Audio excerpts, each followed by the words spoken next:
साथ जरा सा कुछ हो जाए हाईलाइट हो जाती, पुरुष के साथ कुछ भी हो जाए तो पुरुष तो मर्द, क्या मर्द को दर्द नहीं होता? तो पुरुष जब थाने पे जाता है तो उसकी कोई सुनवाई नहीं होती, तो फिर इसका मतलब इक्वलिटी बिफोर लॉ तो रहा नहीं। जहाँ तक मैं समझ पा रहा हूँ पूरे देश में एक ऐसी संस्था होगी जो पुरुषों के हक के लिए लड़ती है। मानसिक रूप से, आर्थिक रूप से, सामाजिक रूप से सभी प्रकार से पुरुषों का शोषण हो रहा है। तोड़ के लिए पुलिस वालों ने 377 अननेचुरल सेक्स भी लगा दिया है। इस तरीके से मर्दों को परेशान किया जा रहा है। सबसे पहले मेरी यही रिक्वेस्ट है सरकार से कि जैसे ही मतलब आप लोगों पे कोई केस आता है, 498 होता है, तो कम से कम उसकी जांच तो करिए। वर्तमान में कोई सुनवाई नहीं है, व्यक्ति भटकता रहा है, मर जाए, सुसाइड कर ले, उसके लिए कोई प्रावधान नहीं है। नहीं केस देखे जहाँ शादी के 8 दिन 1 महीना हुआ तुरंत केस लगा दिया। 1 महीने में तो ऐसा कोई जुल्म नहीं हो जाता है कि तुरंत आप इतने बड़े 498 एंड ऑल सब लगा देते हो। नमस्कार दोस्तों, IBC 24 के मालवा डिजिटल में आप सभी का स्वागत है और आपका साथ में हूं आपका होस्ट एंड दोस्त रवि हेमराज सिसोदिया। आज आपके लिए एक ऐसे महत्वपूर्ण विषय पर कुछ चर्चा के लिए हम लोगों को साथ में जोड़ेंगे जो कि पूरे विश्व की समस्या है। समस्या तो क्या कहेंगे, एक प्रताड़ित व्यक्ति किस तरीके से प्रताड़ित होता है और फिर जब उसके ऊपर झूठे केस लादे जाते हैं तो फिर उसके आगे की क्या समस्याएं रहती हैं एक पुरुष को लेकर, वो बात करेंगे वाले। सबसे पहले आपको दिखाते हैं कि हम बात क्या कर रहे हैं। हम ये बताना चाह रहे हैं आपको कि आखिर हम आपको दिखाने क्या वाले हैं। दिखाने ये वाले हैं कि संस्था पौरुष जो कि पुरुषों के अधिकार के लिए लड़ती है, वे महिलाएं जिनका पारिवारिक विवाद होता है और किन्हीं कारणों से 498 जैसी धाराएं, मारपीट जैसी धाराएं और परिवार के अन्य लोगों पर दुष्कर्म जैसी धाराएं लगने के बाद में फिर एक उस परिवार का क्या होता है, वो परिवार कैसे अपनी फाइट करता है। इंदौर का एकमात्र एक ऐसा, मैं जहाँ तक मैं समझ पा रहा हूँ पूरे देश में एक ऐसी संस्था होगी जो पुरुषों के हक के लिए लड़ती है।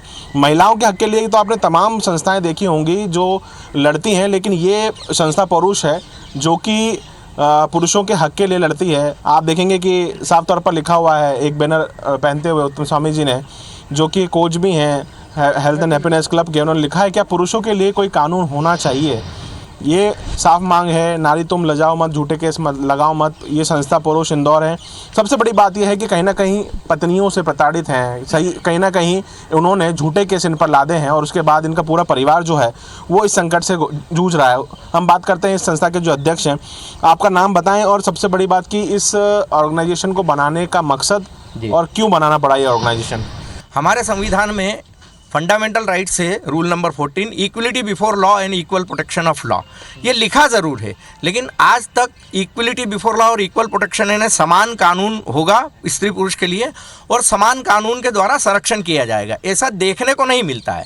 जब एक बेटा अपनी बूढ़ी माँ को उंगली पकड़ करके लेकर के जाता है कि मेरी पत्नी इसको मारती पीटती है, गाली देती है, दवाई नहीं देती है, तो थाने वाले उसको बेइज्जत करके भगा देते हैं कि इस बुढ़िया को लेकर के चला जाए यहाँ से, और अगर तेरी बीवी आ गई तो पूरे खानदान को बंद कर देंगे।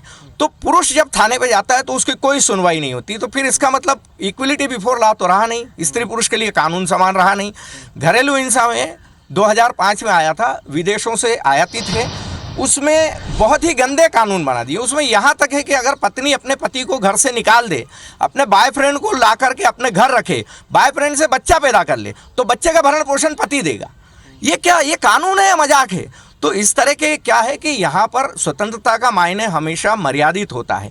स्त्री स्वतंत्रता के पक्षधर हम भी हैं, सशक्तिकरण के पक्षधर हम भी हैं, लेकिन स्वतंत्रता जब स्वेच्छाचारिता, स्वच्छंदता, व्यभिचारिता बन जाती है तो वो बिल्कुल भी जायज़ नहीं है। यहाँ स्त्री की स्वतंत्रता के नाम पर, सशक्तिकरण के नाम पर स्त्री को व्यभिचारी बनाया जा रहा है और उसको स्वेच्छाचारी बनाया जा रहा है। वो सोचती है कि मैं स्त्री हूँ तो कुछ भी करूँगी, और वो कुछ भी करूँगी की स्थिति आज ये हो गई है कि लड़के बेचारे जो है उनके साथ में वो संबंध बना लेती है, फिर उनके ऊपर रेप का मुकदमा दायर कर देती है।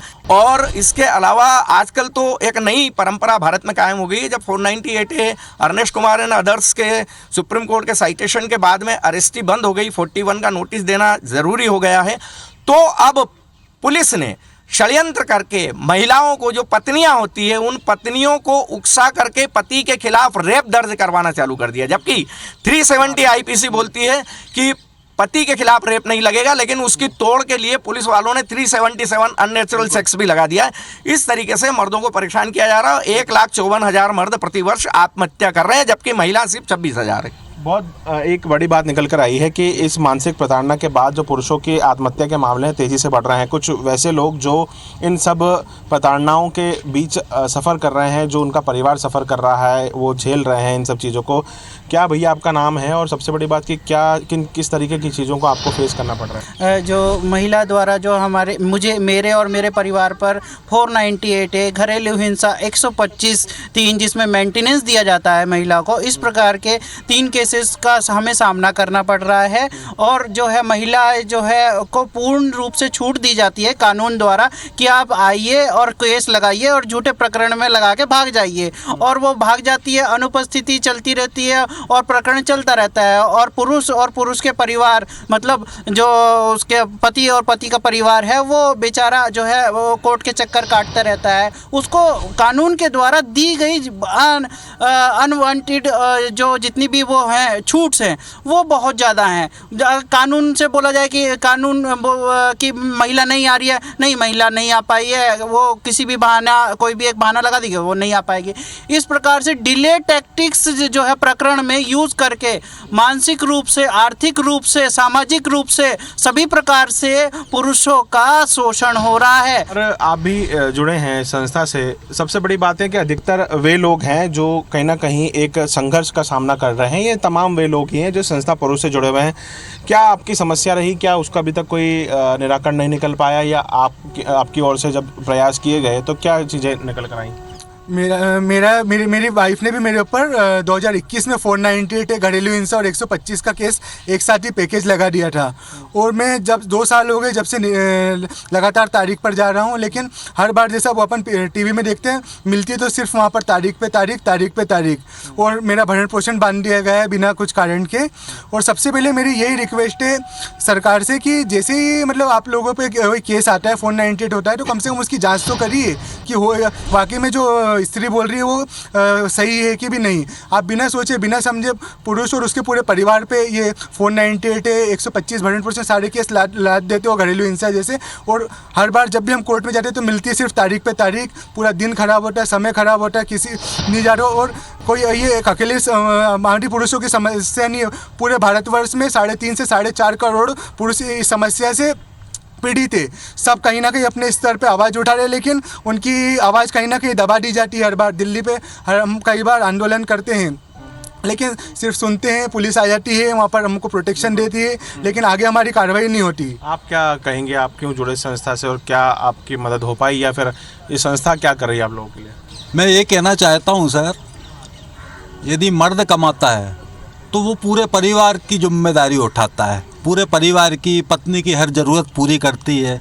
किंतु जब वही महिला कमाने लगती है तो उसको जहाँ तक कि मर्द की भी ज़रूरत महसूस नहीं होती है। वो चाहती है कि अब मेरे को मर्द की क्या ज़रूरत, बहुत बाज़ार में मर्द मिल जाते हैं मेरे को, तो अब मेरे को क्या ज़रूरत है। ऐसा कोई कानून नहीं है। मैं कितनी थानों में गया अपनी कंप्लेंट लेके कि मेरे साथ ये हो रहा है, मेरी पत्नी मेरा कहा नहीं मानती है, बाज़ार में कहीं भी किसी से भी अनैतिक संबंध बना लेती है, और मेरे पास प्रूफ भी है उसके, किंतु कोई भी सुनवाई नहीं। ऐसा कोई कानून नहीं। एक कानून था पक्ष में पुरुषों के, वो कानून भी हटा दिया गया। वर्तमान में कोई सुनवाई नहीं है।